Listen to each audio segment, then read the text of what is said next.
500 death mark. We knew we would. There's many more ahead. And our hearts go out to the families of the loved ones of those who've lost their lives due to this deadly virus. I know everyone's eager to hear a lot more about this next phase, the safer at home phase.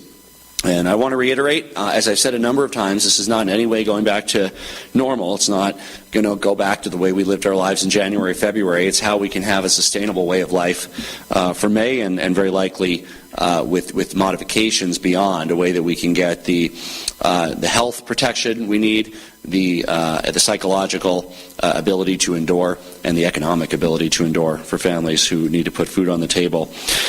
Safer at home for Coloradans means we need to continue to limit our social interactions to the greatest extent possible to just individuals in your household, same as before. And for those who know, the most vulnerable are people 65 and up, people with chronic illnesses. And for seniors and those with chronic illnesses, May is going to look just like April. It's just as dangerous. It'll look just the same. And we need to make sure that our seniors, those who have pre-existing conditions, stay at home except when absolutely necessary. Really, your lives, the lives of those who are most vulnerable, including our seniors, will look the same in May as it did in April. Our success as a state in keeping our loved ones and fellow Coloradans safe is about personal responsibility and doing what's best for our communities. And doing what's best means taking extreme precautions. That means wearing masks when you are out and when you're interacting with others. It means limiting your social interactions as we reintroduce many of these activities back into our lives that are necessary for the long haul. Let me show you a little bit about what that's going to look like. As I mentioned, vulnerable populations, older Coloradans, stay at home except when absolutely necessary. No gatherings larger than 10 people. Critical businesses, of course, remain open. Those are the ones you have been visiting. If you've gone out at all, grocery stores, etc., remain open. Social distancing, masks for employees, more frequent cleanings. And then the other retail businesses open first for curbside delivery on the 27th, and then phased in public openings with the strict precautions, similar to those precautions you've already seen, hopefully, at your local grocery store. And as customers, you should, of course, be wearing masks. The people in the stores will also be wearing masks, but that's a very important piece of making sure this works. And restaurants and bars remain closed. We're still developing what those guidelines will look like. We just don't have a trigger date, right? We don't know when that will be safe. They'll continue with takeout and delivery, of course, and then we work towards a phased reopening. We're certainly not ruling out that phased reopening during this period. These larger social environments, nightclubs, gyms, spas, remain closed. Elective and dental procedures begin again. Strong precautions to make sure that we have adequate personal protective equipment. Masks are needed for those, of course. Medical grade masks, for dental and elective procedures, of course. We need to make sure that whoever's providing those services have those before they're able to proceed with those. Because, of course, we needed so many, and we continue to need so many masks for the COVID patients at our major hospitals. Personal services, that's like salons and dog grooming and personal training, open with strict precautions. We did announce the other day, I talked to all the superintendents on the state on a call, our kindergarten through 12th grade schools are not reopening for this year. Everybody knew that was likely. Almost every state has already made that decision. While we are working on what those social distancing practices need to look like, implemented in an educational environment so they can resume in classroom in the fall. It's very hard to roll them out at the end of a school year, meaning it would take working with the staff and training them, even if we rushed and we got them issued next week. The staff would have to, instead of doing online, they'd have to learn the new way of teaching and doing it and social distancing, and then there'd be like 1 week left of the school year. So and this was at the request of many superintendents. We just made this call and said, look, we're going to focus on preparing in classroom for next fall. Let's focus on the online and everything else we're doing for the final few weeks of the school year to make sure the kids are ready for that next grade level. And of course, telecommuting continues for anybody who can, but starting May 4th, up to 50% of the staff can work in person at offices, commercial offices, but there's some offices that can keep up 80-90% telecommuting, and the state as an employer is one of those, right? We'll see what our number is. Right now we're at 70 to 80%. It might come down a bit, but it'll be, our goal is certainly more than 50% will be able to telecommute. So hopefully most businesses can have more than 50% telecommute. That's the goal. That's what you want to shoot for. But for those who need to, they could have 50%, of course, come in. And if it's a type of business where everybody needs to come in for it to work, there can be staggered shifts, meaning you have half at one time, half at another, social distancing, physical barriers, all of those types of strategies and tactics that can help make sure that that workplace is safer. Next slide, please. So what Safer at Home is continuing to stay at home as much as possible. And when you do leave, you leave for those specific tasks. You go shopping, you go to work, you go home, you're recreating near your house. We all need to be very conscientious about how we do this. Stay at home except when you need to leave. And for those over 65 and with a chronic condition, you need to stay at home except when absolutely necessary. Just like last month, same as next month, it's just as dangerous out there. And we need to make sure that we're doing everything we can to keep you safe. Continuing to wear a facial covering and mask, very important. For this to work, people need to wear a mask when they're interacting with others. That doesn't mean when you're doing your yard work alone in your yard, but it means when you're going to the store, when you're walking or biking on a trail that others might be on. Wear a mask, very important. Not when you're alone, you don't have to do that with your family, not in your yard, but whenever you're interacting with others outside your household, masks are extremely important. And then recreating close to your home, about within 10 miles, meaning you're using your parks, whether it's a municipal park or county open space that's near you, not traveling to other areas of the state to recreate. And, of course, continuing to limit interactions to the extent you can with members of your household.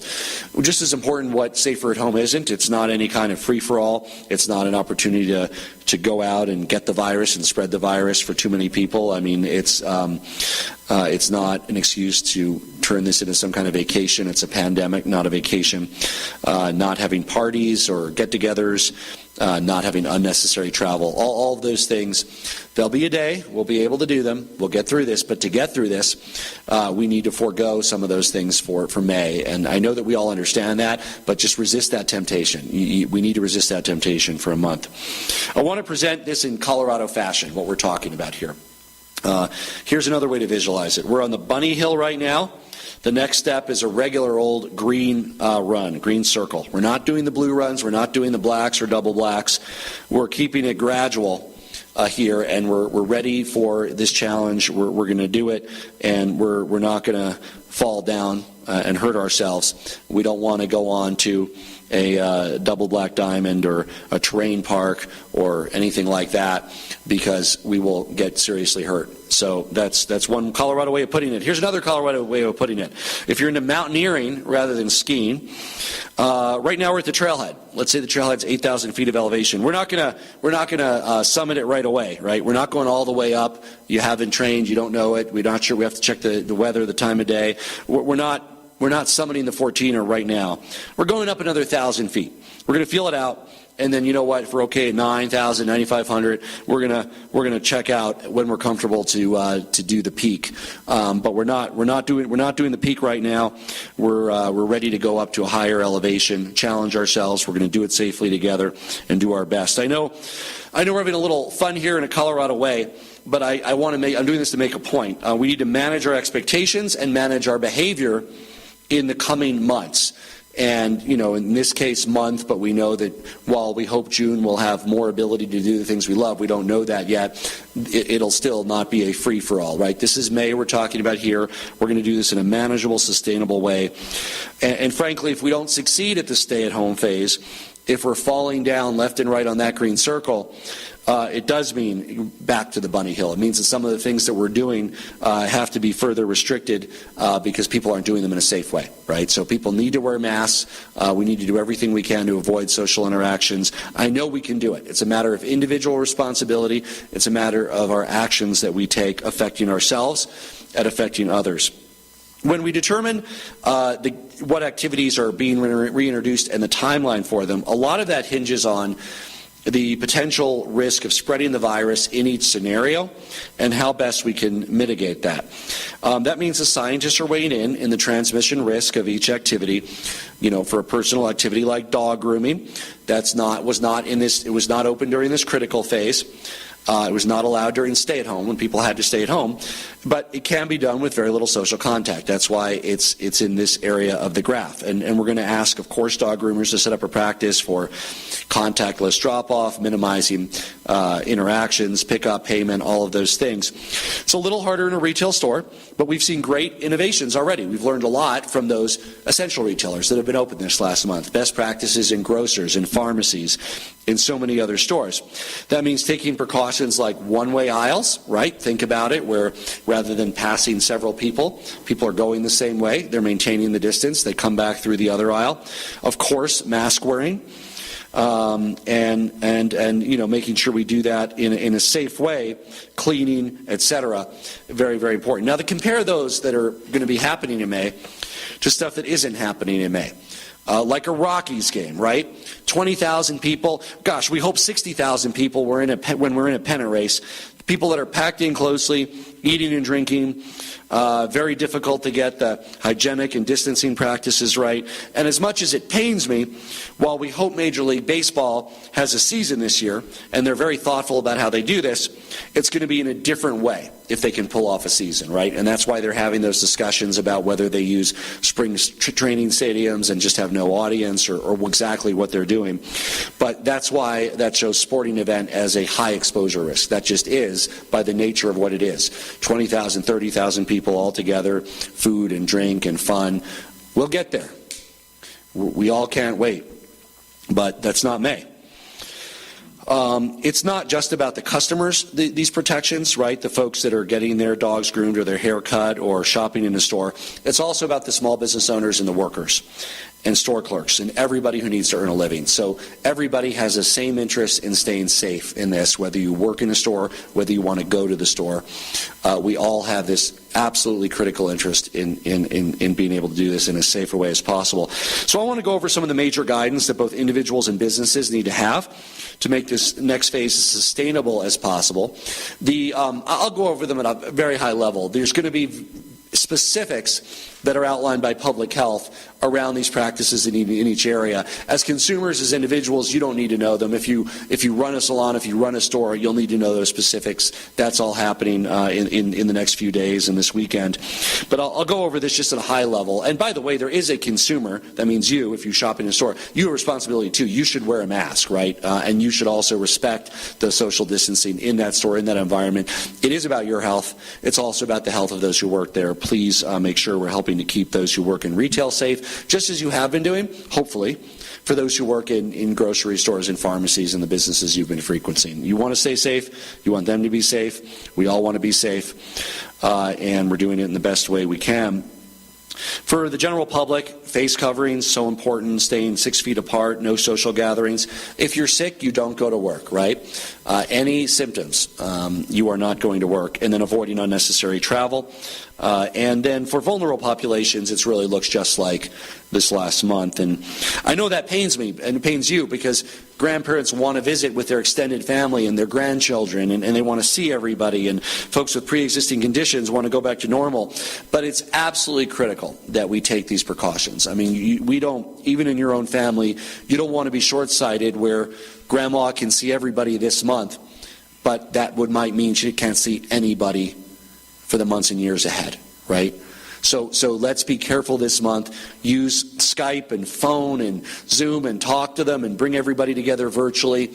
But we need to keep our most vulnerable safe. And there will be a day. We want to make sure that they are there at the day when we can have fun with our extended families and friends again. And that day will come. Let's make sure that as many of our parents and grandparents, as many of those with pre-existing conditions are there for that day as possible. And that means extreme precautions in this month of May. This is, what does it mean for seeing your friends and family? It means you should limit your social interactions, right? And when you absolutely do, when you need to see people, when you see people 6 feet apart, wearing masks, I know that's awkward, but make that the norm. That's how we get through this, right? Sticking to solo, non-contact recreation activities. That means solo or with who you live with, your roommate, your family. That's fine. And running, walking, hiking. Not traveling outside your local community for recreation, avoiding contact sports, and sharing equipment. Common sense, but we need to do it. We need to pull it off. And remember, industry best practices for these workplaces that have been closed and offices that have been closed, they're going to be opening at no more than 50% capacity. And of course, should allow employees to telecommute whenever possible. And if during the stay-at-home, you were able to have 100% successfully commuting, you should keep that up if you can. Some offices can do that. But out of necessity, some might need to have 20%, 30% that have to come back in or able to do it in a safe, socially distanced way. And yes, up to 50% for this safer at home phase for the businesses that need to. Here's some best practices that you should implement at your workplaces to protect yourself, your employees, your customers, the public at large. Having at each workplace somebody who is a coordinator in charge with addressing the COVID-19 issues, maintaining at least 6 feet, hopefully 8 or 10 feet whenever possible. Sanitize the high-touch areas regularly. Signage for employees and customers about good hygiene, washing hands. Open windows, fans, ventilation is very important. Open windows where possible. Hopefully there'll be good weather out. Ventilation helps. Always avoiding gatherings of more than 10 people. Implement a symptom monitoring program, and this is for mid and larger businesses in particular, but for the smaller ones that can, you should. That means workplace temperature monitoring when people enter whenever possible. And it really works. Here's what this did for us. We've done a number of these press conferences at the Emergency Operations Center. We had a member of our leadership in our Emergency Operations Center get flagged for an elevated temperature when he came to work. Didn't have symptoms, didn't know he was sick, elevated temperature. He went to get tested. He was positive. We quarantined all his contacts at the Emergency Operations Center for 14 days. We avoided an outbreak that could have affected and likely would have affected tens, dozens of people, actually probably gotten in the way of our own state's emergency response. Thank goodness we stopped that outbreak. But that's what more and more Colorado workplaces should look like. That temperature monitoring, the questions are a key part of making sure that people are as safe as possible. And of course for employees, making sure that you stay at home whenever you're sick. Stay at home with any symptoms. Encourage, do remote work wherever you can, and wash your hands regularly. Use sanitizer. Wear masks. And take on that additional responsibility. And for customers, too. If you're going into a business, making sure that you have that distancing at retailers and are doing your best to honor protecting yourself and others. Now, some industries will have specific practices that we're looking at with a health lens, and those include retail and offices and medical and dental and child care and education and personal services, real estate. Those have industry-specific guidance that is coming out in the days ahead. Because you want to be as safe as you can. And we're going to give you some parameters to do that. And that's going to be a very important part of making sure that these areas are able to function in a sustainable way.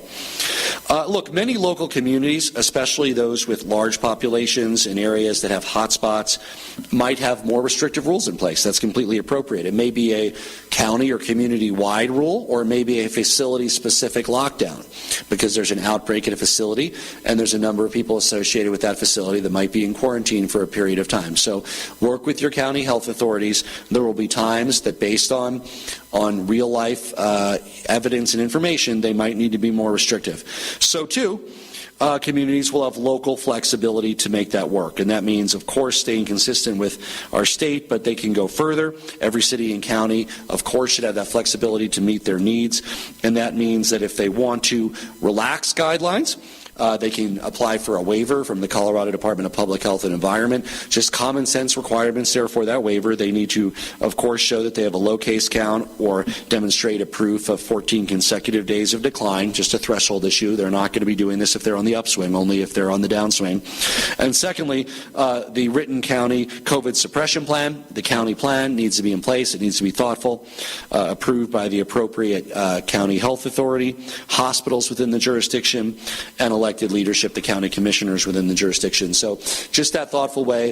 There will be times your county health department has to do more in a targeted way, perhaps countywide. There will be times that they want to allow more flexibility. That's wonderful, as long as, of course, you can meet those guidelines and your hospitals and others are on board. Here's a little bit about the timeline I rolled out a few days ago. There's some people ask me questions and they're a little confused about what happens when everything doesn't happen on one day. The stay-at-home order ends the last day of it. Sunday, April 26th is stay-at-home, right? That's also the day that we'll be releasing some of the high-level guidance about the future of the next month and the next week. So what does April 27th look like? Not terribly different than April 26th. I mean, you're still safer at home. We want people to stay at home. But it means that retail businesses can begin curbside delivery if they want. So that means that they're able to have some of those workers get a chance to earn a living.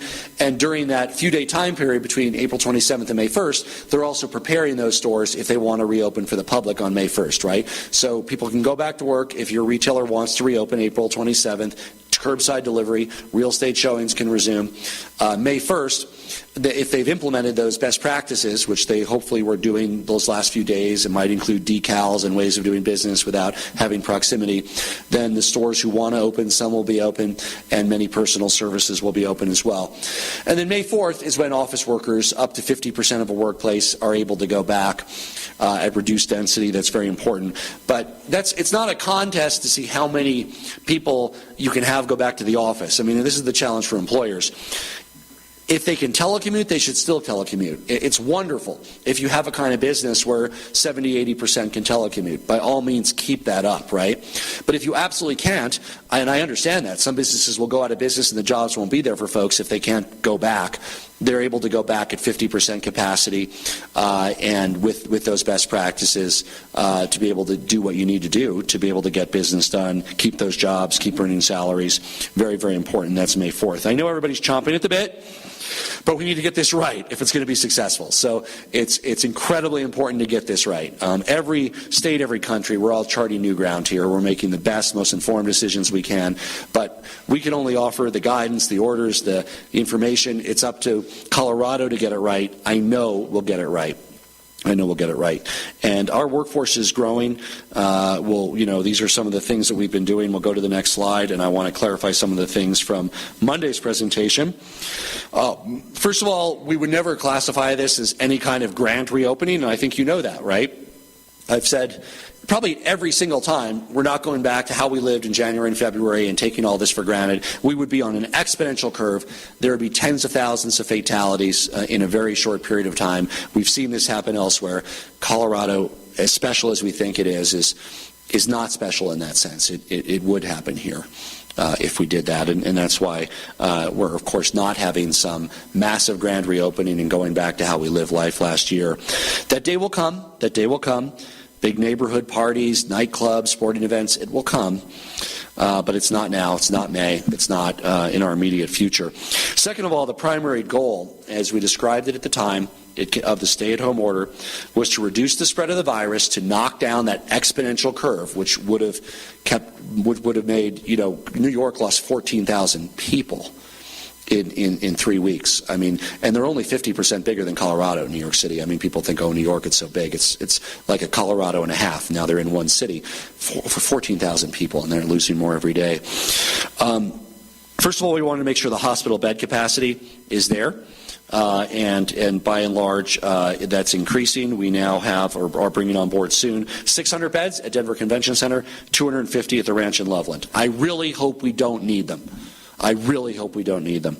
But having those 850 beds gives us more confidence that Coloradans won't die because we don't have the simple medical interventions that can keep them, that can save them. If we're successful, we want to make sure that Coloradans who contract COVID-19 have the fighting chance of making it through it. And there's still good news. 9 out of 10 won't need to be hospitalized. That's wonderful. But for the 1 in 10 who do, we want to make sure you have the oxygen you need, the first-line treatments you need, and for some of those worst cases, even ventilators, we want to make sure that we have them there so you have that fighting chance of getting out of that hospital on your feet rather than getting out of that hospital and being buried. Most of the hospitals are reporting their PPE and ventilator levels. They're fairly stable right now. We think we've bought enough time to be comfortable that the supply chain will meet our needs. Still a lot of challenges there, we know. And I want to talk a little bit about testing, because this seems to be the buzz of the national and local media, testing, and containment. This is one of the 4 things we need to do, right? We've always been very clear about this. We've been a little bit more explicit about the 4 things. We need to succeed at all of these. One of those is increasing testing and containment and tracing. The other is wearing masks, protecting our most vulnerable populations, and ongoing social distancing. They're all important. We're going to talk about them, but I just want to put this in perspective a little. While testing is an important tool, we're working on it every day, and I have some updates. It's not a panacea. It doesn't solve this. We can't just test and trace our way out of this in any model that we've seen, that I've seen, that's credible. Let me show you what we're talking about. The modeling we've done takes into account the 4 factors. Distancing among the general population, the social distancing is so important. The extreme measures we need to take to protect our most vulnerable, the additional distancing for people 65 and up and those with pre-existing conditions. Wearing facial coverings to the greatest extent possible, so incredibly important. And then the increased testing and isolation services, right? Not just the testing, because if you are sick, you should be in isolation anyway. It's the additional work around the notification of the contacts and everything else that occurs that can really help prevent the spread. Ideally, we have a sustainable level of all 4 in place to maintain the capacity of our medical system to save lives and make sure that people can earn a living.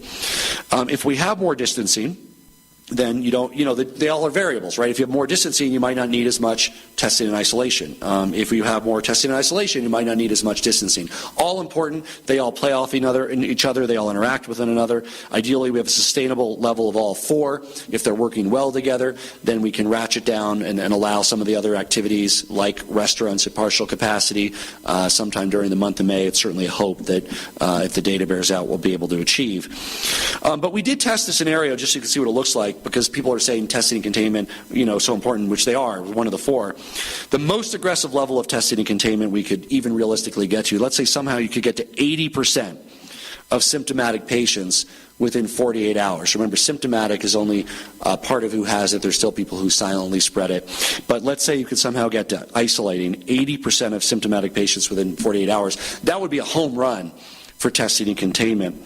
What this shows is that still doesn't meet our goal of making sure that our hospital system in beds is not completely overwhelmed. We would fail if we just had 80% of success in isolating symptomatic patients through testing and aggressive containment. And to be clear, that would be a great success in that one area. But if we succeeded in that one area and didn't have anything in these other areas, it would be a massive failure. It would mean that the ICU capacity was completely overwhelmed. Our ICU capacity is 2,000 people, and we would have a peak of 12,000 if that was the only thing we were doing, testing and containment. So we have to do it. We're doing a lot. I have some great updates on the testing and containment, but there is no one strategy that can get us there. This is actually what was most shocking to me from the modeling. Maintaining the stay-at-home order for an additional 2 weeks or even 4 weeks delays the peak, but it doesn't really have anything more than a negligible impact in the severity of the peak. The peak is essentially the same, it's just a little bit later. That means if we were to maintain stay at home 2 weeks, 4 weeks, 6 weeks longer, it doesn't matter. It inflicts very severe economic pain on people, but also hurts the will and psychological ability of the people of Colorado to be in this for the long haul, in exchange for really no reduction in the number of ICU beds that we need at the peak of the crisis. And that was very important takeaway from the very comprehensive modeling from Dr. Samet. Again, we look at all models. I look at all models, national, international. We're so thrilled to be able to have this Colorado-specific modeling from the Anschutz School of Public Health. Dr. Samet, who I call, Colorado's Dr. Fauci, but he has the added benefit of having his clinical training in pulmonology, lungs. I mean, very relevant to this clinical condition. That's what he came up through. But he's a public health guru, and we really value his input here in Colorado. Now, let's look at scenario F, this is where we have all four factors working together. This is what we're doing, what you will do and help us succeed in. It's why you need to wear a mask, why you need to continue social distancing, why we need to protect our most vulnerable, and yes, while we are working with you on increased testing and containment. This shows what we can get to and achieve. It shows the model, just to be clear, older adults are continuing the extreme social distancing 75 to 80% that they did in April, just like May. Right now we're isolating about 33% of symptomatic cases in the state within 48 hours. Scenario F builds in, the model that you saw the other day, builds in that we're increasing our testing and containment every week. And I have some great updates on that, but we have sort of modest goals built in here. I think we can beat them, but it shows an increase of 5% per week starting next week when the stay-at-home ends. That's a realistic goal given our knowledge of the supply chain, our testing equipment, the ability that we think we have. We think we can meet or beat that. And this is only detection and containment of the infected individual. There's additional bonus points, if you will, in the model that could be recognized as we increase our contact tracing, as we scale our epidemiological team, and we're scaling that up very actively. And of course, continuing to promote using face covering. Scenario F tested these three variables with social distancing levels of 65, 55, and 45. Next graph. That's the correct way to cough into your sleeve. And we feel that giving our trajectory of testing capabilities to 33%, increasing by 5, the social distancing meets this goal of making sure that Coloradans aren't dying for lack of a medical bed. In most cases, oxygen in a hospital bed. We have the additional ones we built in the extreme cases, a ventilator or other extreme therapies. And we can actually even do it at 55% social distancing. If everything is working right, that's why we have that room that if we have the evidence, we hope to get the restaurants open sometime in May. But it all depends on how well you're doing with this, how well we're wearing masks, right? How well retailers are implementing the social distancing measures. We hope that there's some upside in that for this. But again, even with aggressive testing and containment, we can't just drop social distancing down to 45 or 40% anytime in May, or we really risk crashing the hospital system, Coloradans dying for lack of a bed that would give them a fighting chance. And I do mean it's a real fighting chance. I mean, for folks who enter the hospital, that 1 in 10, at least, hopefully 9 in 10 are coming out, right? Just fine. But they need that oxygen, and in those extreme cases, they need that ventilator, and we need to have it there for them, and it could be you. Right? And if you're over 65, it's not 1 in 10. We're talking, that's where we were talking. It's like Russian roulette. I mean, this is why we're taking the additional steps to protect our most vulnerable. I mean, it's a very, very, very high risk. People in their 70s and 80s. And why throughout this month and beyond, those additional steps need to be taken to make sure that you stay safe. And I know you're doing that as seniors who are watching this. You are doing your best to stay at home, stay safe. May looks like April. We're doing more than we were in May, to step up those protections of those facilities. And I want to update you on that a little bit here as well. So next slide. So again, these are just some of the models that you saw, the raw numbers. Here's where we are in testing and containment, because I maybe, I'll take it on me. Some people, in the media and the general public are like, hey, what happened to testing and containment? Why aren't you focused on it? We were focused on this from day one. I just don't talk about it a lot because I thought you all understood that we were really focused on gearing up rapidly testing and containment, especially during this safer at home phase, right? During the stay at home phase, everybody's under quarantine. We're quarantined, whether you have it or not. If you're sick, you stay home. During this phase, the testing and containment becomes even more important. So we have partnered with Solgent, a Korean manufacturer. Weeks of work. We validated 100 tests a week or two ago in our lab. We now have 150,000 tests arriving here by the end of this week. 150,000 swabs are also mid-May. We just got 20,000 swabs. We're partnering with Colorado State University to expand testing for workers at skilled nursing facilities that are testing our most vulnerable population. We've already had that's expanding a lot more in May than there was in April. We're one of the first states to do that, if not the first, to have the testing of asymptomatic workers at skilled nursing facilities. And we're very excited to work with the Gary Community Foundation. I talked to Mike Johnson earlier today to work with them to deploy hundreds of thousands of antibody tests to better understand disease surveillance and exposure. And remember, the antibody test can also detect who had it already And also we can pick up people that might still be in that contagious phase if they're symptomatic or non-symptomatic. They're not the same as those instant tests, but that's a huge part of this as well. And we're very excited to partner with Gary Community Foundation, and there's many others who are also doing some of this serological and antibody work across the state. And I just want to thank all of them for that. There's a lot more going on in testing. We might have a whole. This is I'd be happy to give an KETO update. 93.9 FM. Necessary things about the opening, the reopening, and what's going on for the safer at home. But just because I don't talk about it every day doesn't mean it's not the singular focus of an entire team of experts that we brought in from the private sector and other areas at our emergency response team. Sarah Thunberg, Casey Wolf, just a great team that's been working on this. Kyle Brown with really good success. So what we really have here is an all of the above strategy, and I know that many folks have been focused on the testing and containment, a very important piece of the four pieces, but it doesn't work at all by itself. We have a catastrophe in Colorado if that's all that we were doing.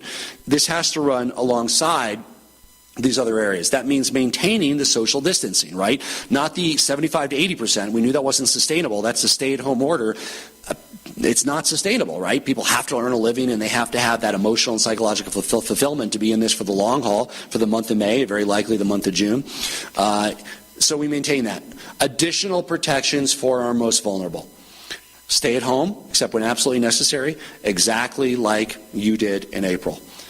For a 74-year-old Colorado resident, May looks just like April, and that's very important. And we need to make sure that we're taking those additional steps at those nursing facilities to do the asymptomatic testing, meaning workers with no symptoms, because at least half the folks who get this don't have symptoms, but they can be contagious. They are contagious, can get tested. Increasing testing and aggressive contact tracing programs.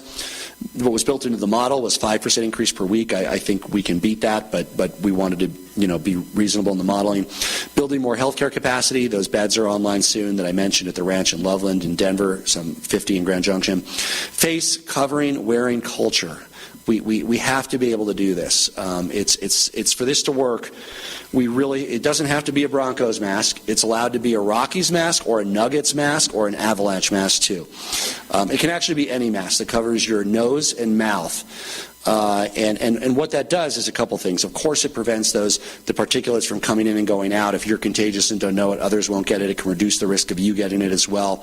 But one of the venues is surfaces. Without even thinking, if you don't have a mask, you're touching your own nose and mouth up to 30 times an hour. You don't even know it. It's not something you can consciously stop. The only thing that can really stop that is wearing a mask, and that's one of the main areas, especially if you're shopping. You're doing it without thinking about it. You're touching the same box that somebody else touched. And with COVID as prevalent in our state, tens of thousands of people have it, very likely somebody who's COVID positive shopped in that grocery store. So, this is very real. And this will be for the month of May. Wear those masks. We want to be as safe as possible. Of course, building more healthcare capacity, the face covering culture, and then hygiene, washing your hands. You get back from going out, you wash your hands with soap and water. Marlon and I are washing our hands so many times a day that we're coming dry and chapped. That's actually good. I want to see those dry and chapped hands, Colorado. Post them on your social media. Show you're doing your part. Show you have dry and chapped hands. That makes us safer, right? And if you're not prone to drying and chapping, they won't be. But for most of us, yes, soap and water as many times a day as we should be doing it will lead to your hands being a bit chapped. Next slide, please. So these are the takeaways. The bottom line: we need to maintain sustainable, high levels of social distancing. Our seniors and vulnerable populations maintain higher levels.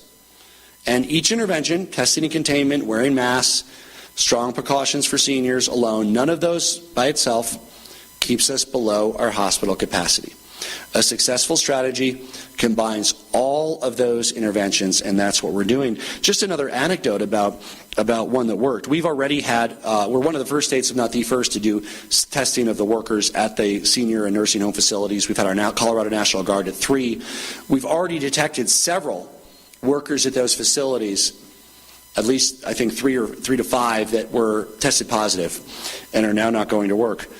Those 3 workers, that could be 20 lives we saved right there, right? 20 lives of people in their 70s and 80s at those facilities 40, 50, 60 hospital beds for 2-3 weeks, and some would make it out and some wouldn't. But that shows the impact of that targeted approach to using our testing resources around protecting the most vulnerable, much higher hospitalization rates and much higher fatality rates. And we're going to be focused on doing more of that in partnership with CSU, as well as with the Colorado National Guard, prioritizing that for the units that are directly under my command. So that's really where we need to go. And at the end of the day, we have a choice. You have a choice, right? Depends on your actions. We could, of course, go backwards, or we could go forwards. And I hope that we go forwards. If we're successful in wearing masks when we go out, if we're successful at staying safer at home, we can get this done in a safe way. We need to make sure that we're moving forward in a way that we're meeting these goals and are able to further relax things and allow for a more sustainable enjoyment of life, more people to earn a living at any given time. That is really the goal, and that's what together we'll achieve. I am going to start a quick news section of this every day. My staff now is going, oh no, what's Jared doing? Don't worry anybody out there, it's not too crazy. I'm just going to answer a couple of questions from the general public. I get thousands of these on my Facebook page and Twitter. You can send them in. I can't get to all of them. And I'm going to pick ones that are critical, not just ones that say you're doing a great job. That wouldn't be too exciting. So I'm just going to do 3 quickly today. Somebody tweeted, keep salons closed. We can't physical distance by touching people. Keep ourselves and clients and families safe. Wait and see for restaurants, even though they don't touch people. So just why people say this? Why salons, not restaurants, right? We get that people are touching people at salons. These are one-on-one services. Restaurants, 30, 40, 50 people, depends on how big it is. Bars, even more. So it's a mathematical thing. When you put any of these into the model, when you have 50, 60 people in an enclosed area, it's a very different risk to everybody than one-on-one services. So this first round is one-on-one services. That's what they are. We don't make any judgments about which one are more or less necessary. They're all critical. We know we need them. People earn a living and people need those services. But the fact that they're one-on-one is very different than having 40 on 40 in a group in a way that it just has a different impact on putting yourself at risk as well as society. Hillary said, I have a big and deep concern about the reopening of the state, even in a regulated way, so soon. Today, after the announcement of safer at home, maybe 25% of people at the grocery store had on masks, as opposed to roughly 75% last week. Apparently, the masking order was lost in the everything is back open soon message. I want to address that. This will not work if this is going from 75% to 25% people wearing masks. If anything, this should increase our mask wearing culture. As we trust people more, the number of folks that wear masks, grocery stores out and about, needs to go up. This needs to happen for it to work. Finally, last one from Mike, who I know, who posted, I'm a partner in a small Colorado business. We have a small but powerful law firm. Love the way he said, but powerful law firm. I will not ask our employees to return to the office on May 4th. I believe Governor Polis's decision to allow that is reckless and will needlessly result in the deaths of Colorado citizens. My business won't partake in such reckless behavior towards our employees and clients. And I want to say thank you. That's wonderful. If you're able to not go back May 4th, you should do that as an employer. Not every business can. Some can't exist if they can't go back in early May. People rely on those paychecks. But for you, Mike, and for businesses that don't have to go back May 4th, you shouldn't go back May 4th, right? Telecommute, stay home, stay safe. Safer at home means some businesses are going to have to go back, and many employees have to earn a paycheck. It's an economic necessity, right, for people. People simply can't make their rent if they don't have that income. Businesses will have no jobs if they're so it's an opportunity to come back.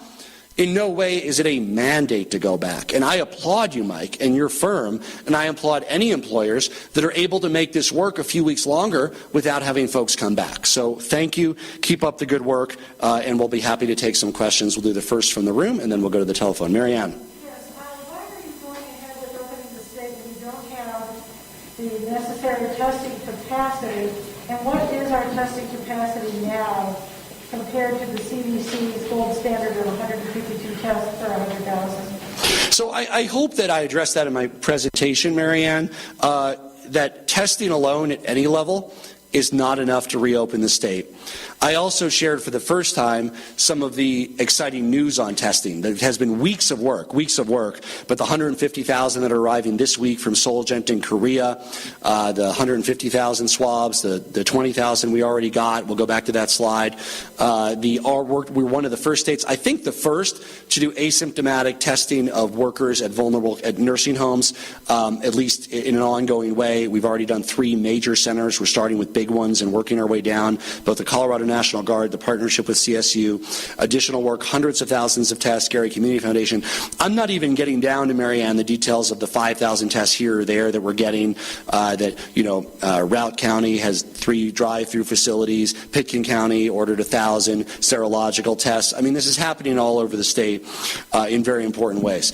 No amount of testing is enough to reopen the state, if that's all you're doing. We are very excited about the progress that our team, working with our labs, working with the private sector, has done, and we'll be happy to do a more detailed presentation next week sometime after we get through this initial phase, hopefully Wednesday or Friday, about kind of what is really going on in the testing world, because it's an exciting world. I spend a lot of time there, several calls every day. We have so many people helping out that just were dropped what they were doing in the private sector and are like, we want to help on testing, as well as the isolation and containment side, the automated side of that, because it can't all be done by hand. From the telephone, please.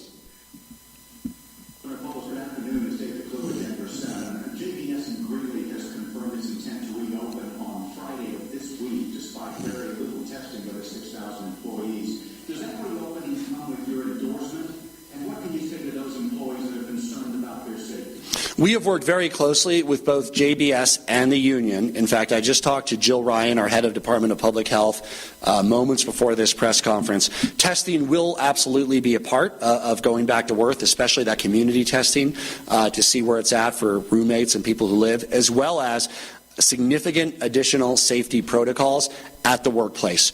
We want, of course, the workers to be able to earn a living. We want them to be able to do it in a safe way. And we also value all the jobs and economic activity that the meat processing plant supports, as well as the need for consumers nationally to have an uninterrupted food supply chain. So we look forward to continuing to work with Weld County Health, Public Health Department, JBS, and the union to do this in as safe a way as possible. Next question from the room. Governor, can you talk a little bit about what enforcement mechanism there will be to keep only 50% of people in the offices? And then on top of that, I've talked to some union officials who are worried about the folks who are going to be forced to go back to work, because journalists can stay home and work from their computer, but certainly there are people who have to work on factory lines, and these are people who are blue-collar workers who might be disproportionately affected by this partial reopening. First of all, here's my message. This will be enforced. I mean, we had this whole stay-at-home thing, and we really didn't want and said we didn't want anybody to be, arrested for playing basketball or charged with a crime. That was never the goal of that. And it didn't I hope it didn't happen at all. If it happened once or twice, I don't agree with those local decisions. But by and large, this was not something that was enforced. We trust people to do it. The workplace side will be enforced, right? If businesses try to jam people in, believe me, it's going to be reported to us. You can send it to my Twitter or Facebook, send it to your county public health department. You say, oh my gosh, they have 100% back, I'm at risk. It's not like it's going to be a secret, Jesse, right? People are going to find out, and there will likely be a county health order, perhaps a warning first, but then an order for them to close down, for a period of time before they can successfully reopen. So businesses have to meet this, and in meeting that, in having up to 50% go back to work, you should prioritize the ability to telecommuter or work from home for your most vulnerable employees, meaning you might very well have people that are in their 70s in your workforce. Those should be the folks that come in last rather than first, right? Or if it's a type of work that can only be done in person, you might have the people that come in during the day, and you have even smaller number with more social distancing come in at night. But prioritize the telecommuting, work-from-home opportunities for those with pre-existing conditions and any seniors that are part of that workforce. And yes, this will be enforced. I had a conference call with the mayors just the other day. I bet some of them are watching this, not every mayor, but mayors, and they're getting the word out. I said, we expect that you will be serious about making sure your local businesses comply with these density and safety restrictions. And that means closing down a hair or nail salon that isn't meeting the guidance that we've given them, or a retailer. And yes, if offices are packing people in a way that's putting those workers at risk, we expect that we will have excellent partners in local compliance from our cities and our counties. How about the blue-collar workers, though? The fact that they'll be disproportionately sent back to work for white-collar workers as well? Well, the office is, I don't know, you call it white or blue collar. I mean, honestly, many of the so-called essential industries, some of those are blue collar, some are white collar. There's probably a greater part of blue collar in the mix. I think they traditionally call office pink collar, Jesse, right? I think that's what it's traditionally referred to. But I'm not. We're all in this together. I don't care what the color of your collar is. We want workplaces to be safe. There's going to be people of all different color types of collars and all different races and all different income levels that all have to figure out about a sustainable way to manage this risk, not exceed our hospital beds, give people a fighting ability to get through this, prevent workplace outbreaks during this month. And that's really the goal of this guidance. Telephone?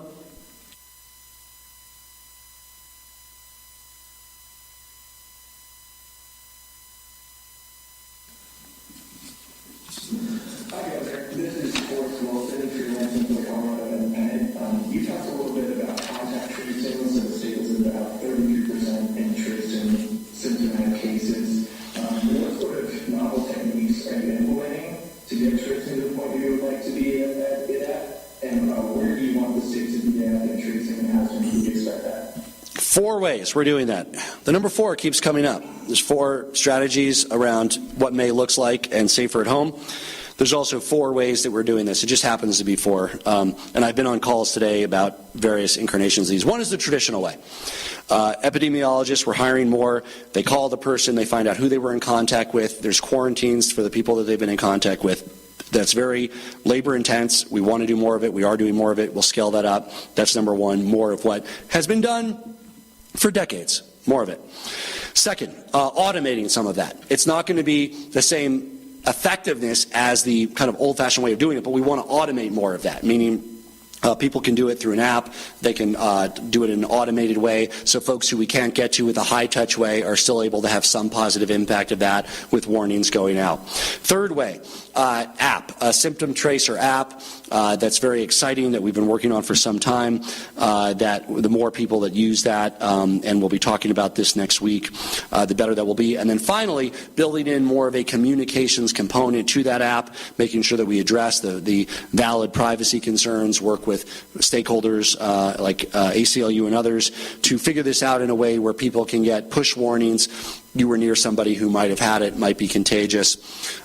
This is what works very well in South Korea. So all 4 of those at various stages. The most immediate ones, I pretty much listed them in the order of their impact and immediacy. The one we're already doing, the old-fashioned way, growing it. More automation happening soon, already happening, looking to roll that out. Symptom tracing app, which is tied into the first and second way of doing it because it informs that. And then fourth, pushing out a fully automated way of doing it. So all those things are in. Our modeling is we're really being very realistic about what we can achieve. We're just seeing a 5% increase in what we're able to do each week. We honestly, for the next few weeks, are largely doing that through the old-fashioned way and some automation through the symptom tracing. We have more upside over time to be able to get to some of those numbers. From the room? Yes. Governor, what criteria do you look at to see if schools are going to have in-person learning come the fall or if it could be virtual again? And what about fall sports, particularly for high school? Yeah, look, when I had a call with the superintendents, there were some articles that went out that I wasn't thrilled with. They weren't inaccurate per se, but they kind of sensationalized it. There were articles that say, that Polis might keep schools closed through January. The question was along the lines, can you guarantee that school will go back in the fall? And I, of course, answered honestly. I said, no, I can't guarantee it. No, nobody can guarantee it. But we are expecting that schools will go back in the fall. I was very clear to the superintendents. I said, we want to prepare to go back in the fall. We'll have the social distancing guidelines about how to do that in as safe as way as possible. You'll be able to implement them over the summer rather than rushing it for this year, trying to get something out the door only to train people and then have 1 week at school. It didn't make sense. We'll be able to spend a few more weeks developing those. They'll be issued working with the Colorado Department of Education and our great education commissioner, Katie Anthis. Schools will have time to be able to plan for returning to in-classroom instruction in August in a safer way. Absolutely absolutely that's the goal. There's nobody who can guarantee that that's going to happen. And of course, school districts should plan for different contingencies. But I am very optimistic that that in classroom instruction will begin in August. Not exactly the same way, right? It might even, it could mean a number of different things. It could just mean slightly different desk configurations in classrooms, different passing times for different students, things like that. But we're going to work very closely with the school districts, with the teachers, with the superintendents, with the principals to make that work. Sports there's two dimensions to sports. One are the players and one are the fans. The players is very realistic. We look forward to working with Chaza and with others to figure out how to do that. The fans are a little bit harder, right? It depends on venues and spacing and distancing and how many people go. But of course we want to get to yes and figure out a way that can happen in a safe way. That, again, the time frame for all of those school-related things would be the fall, and we hope to be able to have sufficient guidelines in place with the confidence that can resume. Telephone, please. Governor, this is Vinny Judas at Bloomberg News in Denver. Colorado's population is 5.8 million people. So regarding testing supplies, swabs, plastic kits, reagent kits, orders versus deliveries, what challenge does Colorado face in building the right inventory? And you had problems here with FEMA, shall we say, stepping to the front of the line like you did with ventilators, etc. Thank you very much. Yeah, that's sort of a reason why I haven't reported more, and I'm happy to do that on like what's happening with testing and PPE, which led to some unfortunate, conclusions. People thinking, oh, we're not doing it. We are, and I'm going to be more transparent about what's in the works because I think I learned our lesson, and we want to make sure you know what's happening. But the reality of this is, orders does not mean deliveries, and so we've been hesitant to tout orders. Because until they show up, and we've had a lot of disappointments, POs placed, ready to pay, didn't show up, delayed, something different than what we ordered show up. This is a very difficult time in the supply chain. We have some of the top people on it. We're figuring it out. But that's why now we're saying, look, the 150,000 tests from Korea, they are already in the process of clearing customs in the United States. They'll be here by the end of the week. I didn't want to say that last week because we just didn't know. They're going to be here in the next few days. We've already validated, and I didn't say that either. We validated 100 tests that they sent a week or two ago because we didn't know if they validate, right? And there's a million things we're doing like that. I mean, not a million, but hundreds. So we're testing this one. It didn't work. It did work. Every day we're looking at things that work and that don't work. We want to report, and we only count, and I've said this a number of times to our supply team, we're only going to count on things we have in hand. We're not counting on what's in the pipeline. We're not counting on our orders because, yes, sometimes FEMA buys them up. Sometimes they never existed in the first place. Sometimes somebody else is paying twice as much as we're paying. But when they hit the ground, we're counting them, and we'll do a better job letting you know about them. And that's been the challenges of managing a internationally, globally disrupted supply chain in testing and PPE, two categories that it's been a free-for-all. In the room? Yes. Try to increase testing 5% or a little higher every week. Is that because that's the max you can actually physically do given supply chains, or are you choosing that to not overrun the healthcare system? That's testing and containment. That's what testing by itself doesn't accomplish much beyond everybody with symptoms should stay at home, right? That doesn't change. In May, if you're sick, you stay home. And by the way, the flu has just dropped off a cliff here because of the social distancing. So like hardly anybody has the flu now. It's gone down from normal levels to almost no one, which may mean if you have flu-like symptoms, it might be more likely you have COVID. It's certainly less likely you have the flu. But if you have symptoms, you stay at home. Okay? The advantage of the testing is not just, oh, it's nice to know whether I had COVID. We all want to know. It's not that. That's not a public health benefit.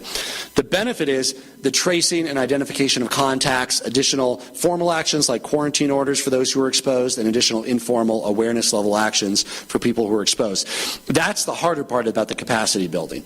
How do we do that? And the 5% is just the number that was plugged into the model so we could have one that we thought we had full confidence we could reach. We want to do more than that. But that's the modeling that was built into the model to say, look, the state will do an even better job over time, not just testing, but testing and containment and isolation. And that's what was built into the model because it's not going to be the same number, and that was the model we presented last week. Realistic, achievable numbers of what we can expect to have in those areas at any given point in time. Just a quick yeah, go ahead. At 5% per week plus wide scale of testing, plus keeping the social distancing percentage high, that doesn't put wide-scale testing available in our state until July, but yet the peak would come in late April. So where did look, I mean, you're still obsessed with testing. I wish everybody was asking more questions about the other three things: the need to wear masks, the social distancing, and protecting our most vulnerable. I mean, I'm happy to answer any questions. Don't get me wrong. And testing is very important. That's why I gave these updates today. 150,000 tests arriving this week. 150,000 swabs this week. Working with Gary Community Foundation, hundreds of thousands of serological tests. Thousands here and there that we're happy to talk about and list, and we'll give a more detailed report. We can easily spend, because I spend a lot of my time in this world, how are we aggressively scaling up testing and containment.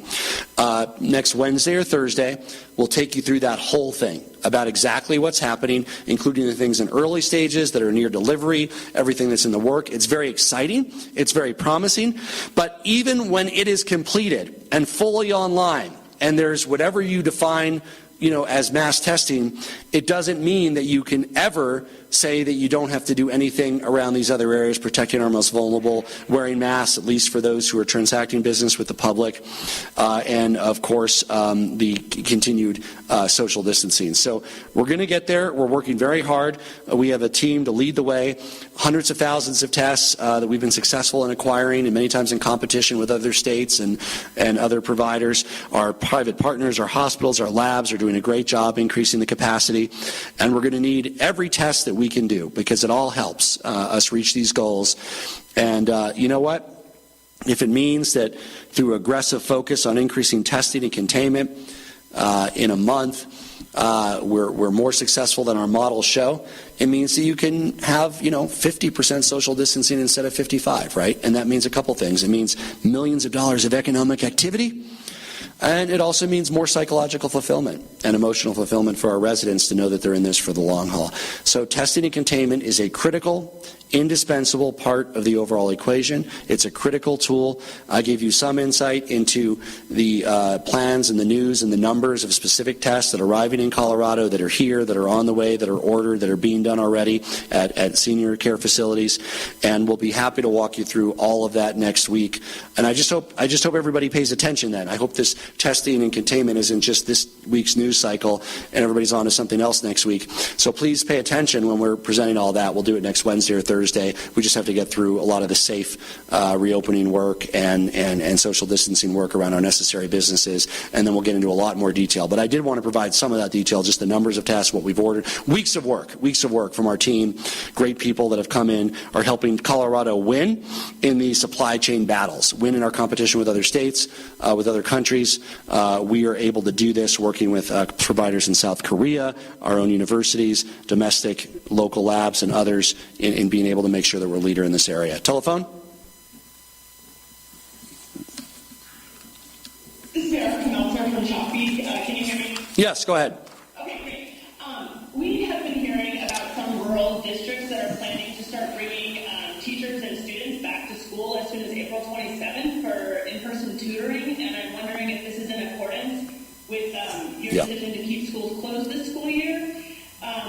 And then I was also hoping you could briefly address, you came into office with a lot of really ambitious plans for education and preschool, and how do you see those with the current budget situation? Thank you. Yes, it is consistent with our guidelines, and actually was consistent with stay-at-home as well. Stay-at-home and safer at home. I actually have encouraged districts to use their buildings. What does that mean? You cannot have regular classroom instruction, but some students who need one-on-one special ed, perhaps some small groups that need technical facilities, if they need to complete their welding requirements, their vocational requirements, 5 at once, no more than 10 at once during the safer at home phase. Schools can absolutely do that. We applaud their innovation in doing that in a safe way, but not the in-classroom instruction with, hundreds or thousands of people in passing time interacting with one another, large classes, lunch periods. That's the piece that can happen right now. But we applaud the innovation and the work of urban, suburban, and rural districts to find ways to be able to use the resources they have to make sure that they're meeting the educational needs, particularly of students that need special education services and vocational services, but others that might need that small group or one-on-one contact. Look, I come from an education background. In addition to business, I was a founder and a superintendent of a charter school. A lot of exciting work for education. I would say the biggest goal and work that I'm focused on right now is making sure that every kid is able to achieve at the grade level expectations for next year. And the districts are doing a great job on the online, some better than others. We're working with the Commissioner of Education, the Department of Education, to make sure that every kid is there, every kid gets there. On the superintendent's call, there's already some folks that are trying to make excuses and saying, wait a minute, after different national disasters that set kids back a grade level or two or whatever, and I just said no. No one is not going to learn because of this. I know it's tough for 2 months to do the online. We're going to get there. We're going to do it. My kids are 8 and 5 online at home. Many families are. They're going to be ready for the next grade level next year. No excuses. And our educators, our principals, our districts are just stepping up in so many ways. And I know it's hard, and I want to thank you. Thank you, teachers. Thank you, principals. Thank you, district staff and superintendents. None of you thought that this school year would look like this. And that goes for parents, too, and kids in school. But it does look like this. And we're not going to sacrifice learning and education. And we're going to do everything we can to make sure that classes are able to safely resume in the fall. Next question, please. Yes, quick question about state contracted employees. We've spoken with some state contracted employees in the admissions industry who are concerned about going back to work without any PPE. The question here is, when will state contracted agencies return to work? And as some employees are afraid that they're going to have to go back to work without sufficient equipment. So I believe that all of the state contracted agencies are part of what was called essential, meaning they could have been at work all of April. We have done our best job as a state saying to state workers and our contractors, and in our state there's federal contractors, those were called essential, state contractors, local contractors, essential. They did, but even though they could have gone to work in April, we by and large, wherever possible, try to avoid the need to do that. And many have to, because they're doing contracted services, groundskeep. They're physically working. They can't do it from home. Others can do it from home. We're going to continue to maximize the amount of contractors and state employees that can work from home. I was very proud that number is between 70 to 80% of state employees have been working from home these last couple of weeks. I don't have it for contractors. I might be able to get it, but the contractors would have to answer a questionnaire, and I can talk with our Department of Personnel and Administration to see if they can ask them. But just as we do for our state workers, we want our contractors to model good behavior, to have as many workers as possible working from home, and not more than 50% workplace density. One of them over there. Yes, thank you. Governor, you talked a lot about the availability of beds and the expansion of beds, but in our reporting at CPR News, we found that there are still 18 hospitals reporting they're worried about shortages of PPE. And we're wondering where the equipment's going to come from, especially as you may start to authorize elective surgeries and that sort of thing. Those people will all need PPE as well. Yeah, and I could, maybe what we'll do, since we're talking about supply constraints, we talked a little bit about testing. I could have a similar, slide for PPE. 100,000 arrived from Taiwan. We purchased 800,000 surgical masks. All the stuff that's there. I'll try to incorporate some of that into a presentation next week. We don't have as much visibility into exactly what each hospital is doing. They also have supply chains. Some are fine. Others have shortages. But we have been working very hard to support that, not just support that from the state side, but also support some of the other needs for the high-grade medical masks, meaning senior care workers and others. We hope that as we acquire more of the protective equipment, especially the masks, that we'll have enough where once the immediate needs are met for health care, it's going, and it already is going to a certain extent, to some of these other sectors to protect our most vulnerable. So we'll be happy to have more granularity on that. That's another good item, just with numbers and orders and what's going on. It's another area like testing where I've been hesitant to talk about orders because we don't count it till it gets in hand. And there's been so many disappointments, orders placed, nothing delivered, under-delivered.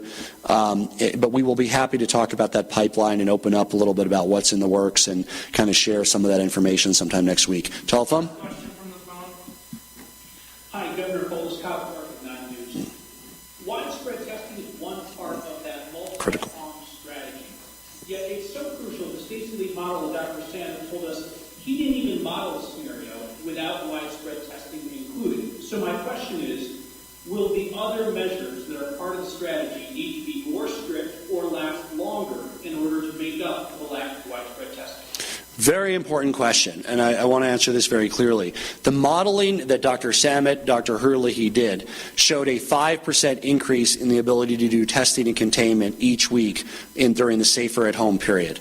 That's and then beyond into June. So that's what it showed. It's the testing and containment that we will have, I'm confident we'll have, rather than the testing and containment that I wish we had. I wish we had 1,000 epidemiologists working for the state of Colorado today, that we had 50,000 tests being done each day in Colorado, including large swaths of the asymptomatic population. That's not the reality anywhere in the country. That's not going to be the reality in a week or 2 weeks. In the modeling that was done, they built in very reasonable expectations of what we can actually have for increased testing and containment with increases over time to be able to achieve that increased level of testing and containment that allow this model to sustain itself. If you have a follow-up question, Kyle, did I answer your question? If I'm still Go ahead. Here, thank you. So the opportunity now presents itself for local health departments to do what you decided not to do at the statewide level, which is to extend the public health order. Do you feel like your decision not to extend puts pressure on them to follow the state's lead, or would you encourage them to extend and give them your backing if that's what they feel they should do locally? I think it's extremely important that local health authorities understand the situation on the ground in each area in making their decisions. We are, just as we're a big diverse country, we're a big diverse state. And what's right for Otero County might not be right for Denver City and County.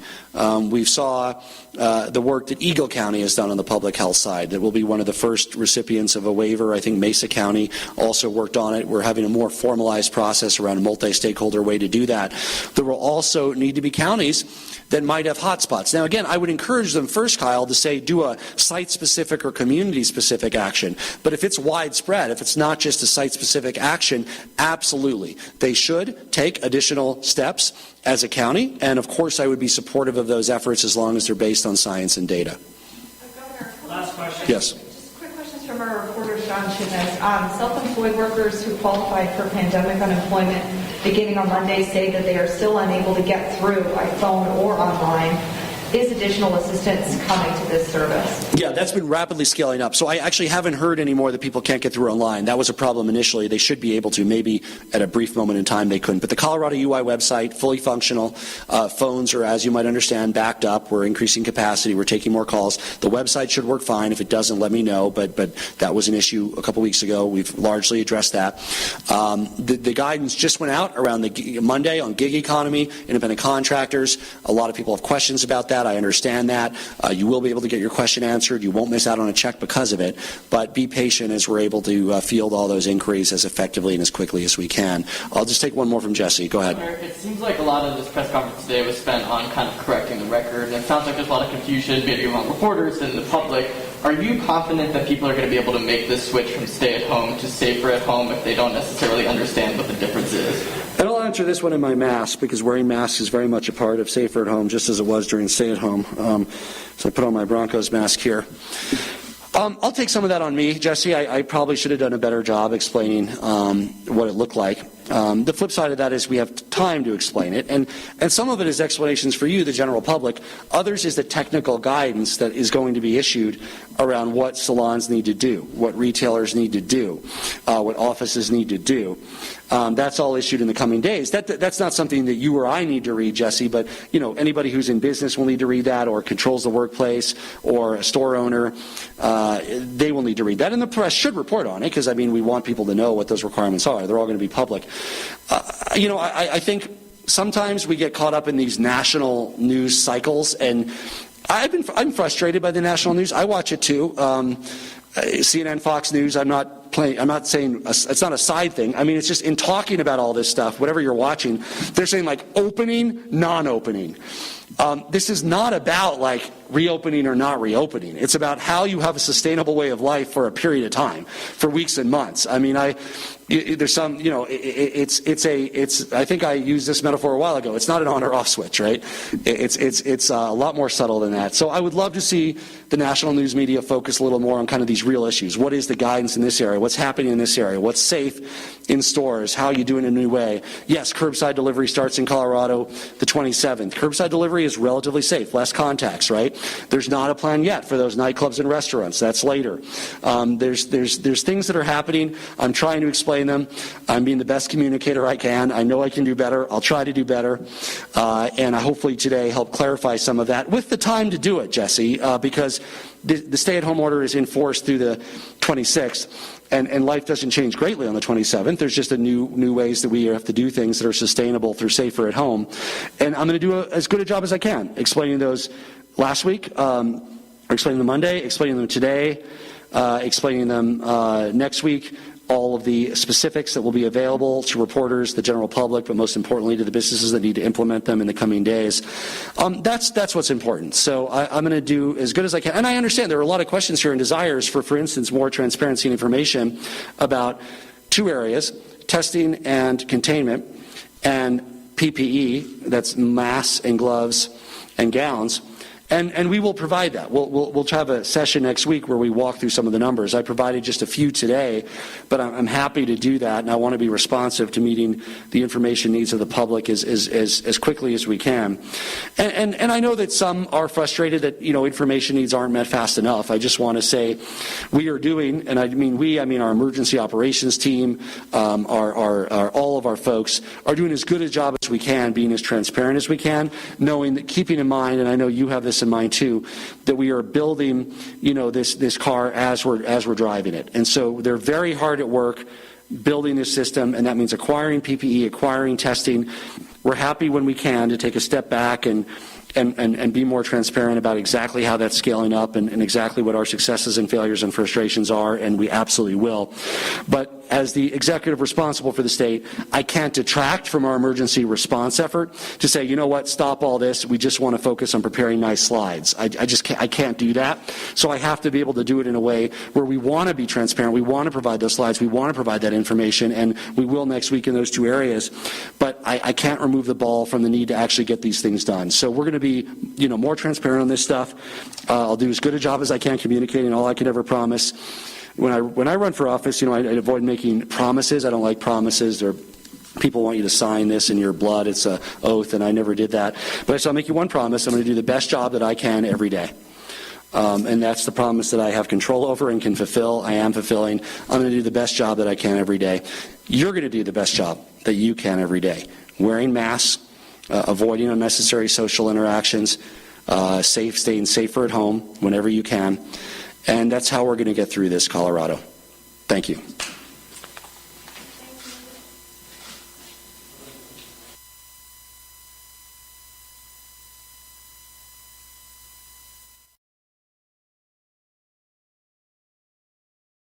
This is KETO 93.9 FM.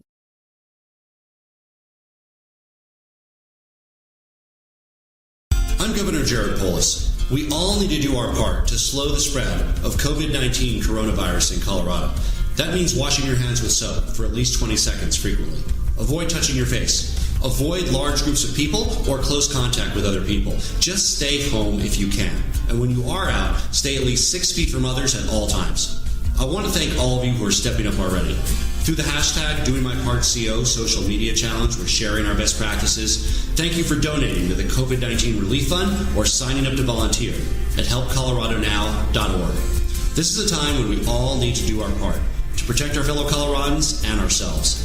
This is temporary, and we're all in this together. We're going to get through this, but we need to do our part.